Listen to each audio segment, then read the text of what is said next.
Hello. कभी सोचा है कि दुनिया में इतने सारे अलग अलग तरह के प्रिंटर्स हैं, ये सब काम कैसे करते हैं?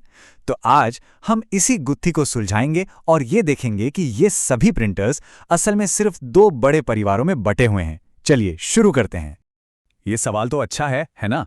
हम सब प्रिंटर्स देखते हैं, ऑफिस में, घर पे, दुकानों में। पर क्या कभी ये सोचा है कि इन सब का काम करने का तरीका एक ही है? तो इसका जवाब है नहीं, बिल्कुल नहीं। हाँ, बिल्कुल सही सुना। ये जो प्रिंटिंग की इतनी बड़ी दुनिया है ना, जिसमें ढेरों अलग अलग टेक्नोलॉजीज हैं, वो असल में सिर्फ दो मेन टेक्नोलॉजीज पर टिकी हुई है। और बस यही वो चाबी है जो प्रिंटर्स की पूरी पहेली को सुलझा देती है। और यहीं से हमारी कहानी शुरू होती है। देखिए, ये बात सिर्फ अलग अलग ब्रांड्स या मॉडल्स की नहीं है। ये कहानी है प्रिंटिंग टेक्नोलॉजी के एक बुनियादी बंटवारे की। एक ऐसा बंटवारा जो हर उस डिवाइस को डिफाइन करता है जिससे हम प्रिंट निकालते हैं। तो ये पूरा खेल बस एक चीज पर टिका है, फिजिकल कांटेक्ट। देखिए, जो इम्पैक्ट प्रिंटर्स होते हैं वो एक स्याही वाले रिबन पर फिजिकली जोर से स्ट्राइक करते हैं। सोचिए, बिल्कुल एक पुराने टाइपराइटर की तरह। और दूसरी तरफ है नॉन इम्पैक्ट प्रिंटर्स, जो कागज को छुए बिना ही पूरी की पूरी इमेज बना देते हैं। बस यही वो सबसे बड़ा फर्क है जो सब कुछ तय करता है। तो चलिए सबसे पहले मिलते हैं परिवार नंबर 1 से, इम्पैक्ट प्रिंटर्स। ये प्रिंटिंग की दुनिया के वो सदस्य हैं जो अपना काम करने के लिए जोर जबरदस्ती मतलब बल का इस्तेमाल करते हैं। तो जैसा कि नाम से ही पता चल रहा है, इम्पैक्ट मतलब टक्कर या प्रहार। ये प्रिंटर सचमुच एक छोटे से हथौड़े की तरह काम करते हैं। वो स्याही वाले रिबन पर चोट करते हैं और बस स्याही कागज पर छप जाती है। हाँ, ये टेक्नोलॉजी पुरानी जरूर है, लेकिन कमाल की बात यह है कि यह अविश्वसनीय रूप से टिकाऊ है। इसका सबसे क्लासिक उदाहरण है डॉट मैट्रिक्स प्रिंटर। इसमें होता क्या है कि प्रिंट हेड पर बहुत सारी छोटी छोटी पेनें होती हैं और ये पेन तेजी से रिबन से टकराकर डॉट्स बनाती हैं, जिनसे अक्षर बनते हैं। और हाँ, इनकी वो एक खास बहुत तेज आवाज होती है जो शायद कहीं ना कहीं सुनने में जरूर आई होगी, खासकर बिलिंग काउंटर्स पर या जहां चालान और रसीदें बनती हैं। अगला उदाहरण है डेजी व्हील प्रिंटर। अब जरा इसकी कल्पना कीजिए, एक घूमने वाला पहिया जिस पर गुलबहार के फूल की पंखुड़ियों की तरह सारे अक्षर लगे हुए हैं। जैसे ही सही अक्षर घूमकर सामने आता है, एक हथौड़ा उस पर चोट करता है और वो कागज पर छप जाता है। इससे क्वालिटी तो एकदम टाइपराइटर जैसी मिलती थी, लेकिन ये बहुत स्लो थे और अब इनका इस्तेमाल लगभग बंद हो गया है। और इस परिवार का तीसरा सदस्य है लाइन प्रिंटर। जैसा इसका नाम है वैसा ही इसका काम है। ये एक एक कैरेक्टर नहीं बल्कि एक बार में पूरी की पूरी लाइन प्रिंट कर देता है। इसी वजह से ये बहुत ज्यादा तेज होता है और उन जगहों के लिए परफेक्ट है जहां भारी मात्रा में प्रिंटिंग करनी हो, जैसे कि बड़े बड़े डेटा सेंटर्स। तो एक बार फिर से देख लें, इस पहले परिवार में तीन मेन सदस्य हैं, डॉट मैट्रिक्स, डेजी व्हील और लाइन प्रिंटर। और इन सब में एक बात कॉमन है, ये सभी स्याही को कागज पर छापने के लिए फिजिकल कांटेक्ट का इस्तेमाल करते हैं। चलिए, अब बारी है दूसरे परिवार की, नॉन इम्पैक्ट प्रिंटर्स। ये हैं प्रिंटिंग की दुनिया के आधुनिक, शांत और कह सकते हैं ज्यादा नजाकत वाले सदस्य।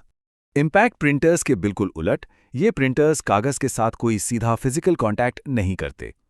ये स्याही का छिड़काव करते हैं, गर्मी का इस्तेमाल करते हैं या टोनर पाउडर को पिघलाकर कागज पर चिपका देते हैं। मतलब कोई हथौड़ा नहीं, कोई जोर जबरदस्ती नहीं। इसका सबसे जाना पहचाना उदाहरण है इंकजेट प्रिंटर, जो शायद हम में से कई लोगों के घर पर भी होगा। ये करता क्या है कि कागज पर स्याही की बहुत ही छोटी छोटी बूंदों का छिड़काव करके इमेज बनाता है। और यही वजह है कि ये तस्वीरें और रंगीन डॉक्यूमेंट्स प्रिंट करने के लिए बहुत बढ़िया होते हैं, क्योंकि ये कलर्स को बड़ी आसानी से मिक्स कर सकते हैं। और फिर आता है लेजर प्रिंटर। इसकी टेक्नोलॉजी थोड़ी अलग है।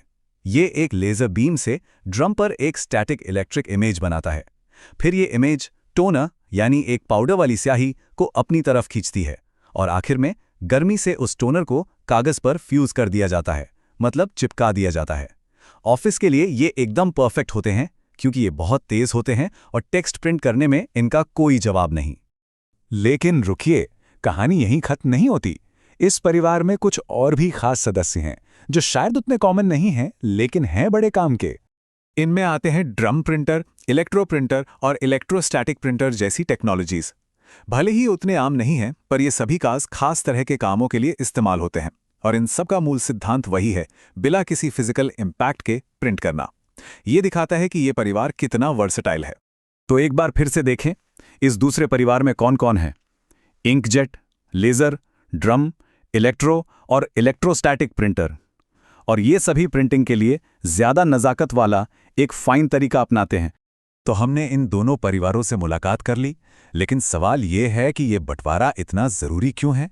भाई ये इसलिए मायने रखता है क्योंकि जब हम ये अंतर समझ जाते हैं तो हमें ये भी समझ आ जाता है कि कौन सी टेक्नोलॉजी किस काम के लिए सबसे अच्छी है और अपनी ज़रूरतों के लिए सही प्रिंटर कैसे चुना जाए। ये बात टेक्नोलॉजी के पूरे विकास को बहुत अच्छे से बताती है। हमने शुरुआत की थी ब्रूट फोर्स से, मतलब हथौड़े और रिबन से, और आज हम लेज़र और स्याही की बारीक बूंदों की दुनिया में हैं। ये वाकई में बल प्रयोग से परिष्कार तक की एक यात्रा है। तो कुल मिला के बात यह है, आज की सबसे बड़ी सीख यही है कि अगर बस ये एक अंतर समझ आ जाए कि प्रिंटर कागज को फिजिकली टच करता है या नहीं, तो दुनिया का कोई भी प्रिंटर सामने आ जाए उसे आसानी से क्लासिफाई किया जा सकता है। ये सब कुछ एकदम आसान बना देता है। और जाते जाते एक सवाल, भविष्य में क्या होगा? क्या नॉन इम्पैक्ट टेक्नोलॉजी इतनी आगे निकल जाएगी कि इम्पैक्ट प्रिंटर्स पूरी तरह से गायब हो जाएंगे, या फिर उनकी जो मजबूती और टिकाऊपन है वो हमेशा उनकी जगह बनाए रखेगी? खैर, ये तो आने वाला वक्त ही बताएगा। कंप्यूटर में करियर बनाना है, साइबर इंस्टीट्यूट सुनहरा अवसर लाया है। फ्री वर्कशॉप 12,600 की स्कॉलरशिप पाओ। ADCA G1 पैकेज से अपना भविष्य चमकाओ। ADCA CCC स्पोकन इंग्लिश सीखो, पर्सनैलिटी और इंटरव्यू स्किल से आगे बढ़ो। अंतिम तिथि 31 मार्च, देर ना हो जाए, आज ही जुड़े साइबर इंस्टीट्यूट मियापुर जौनपुर।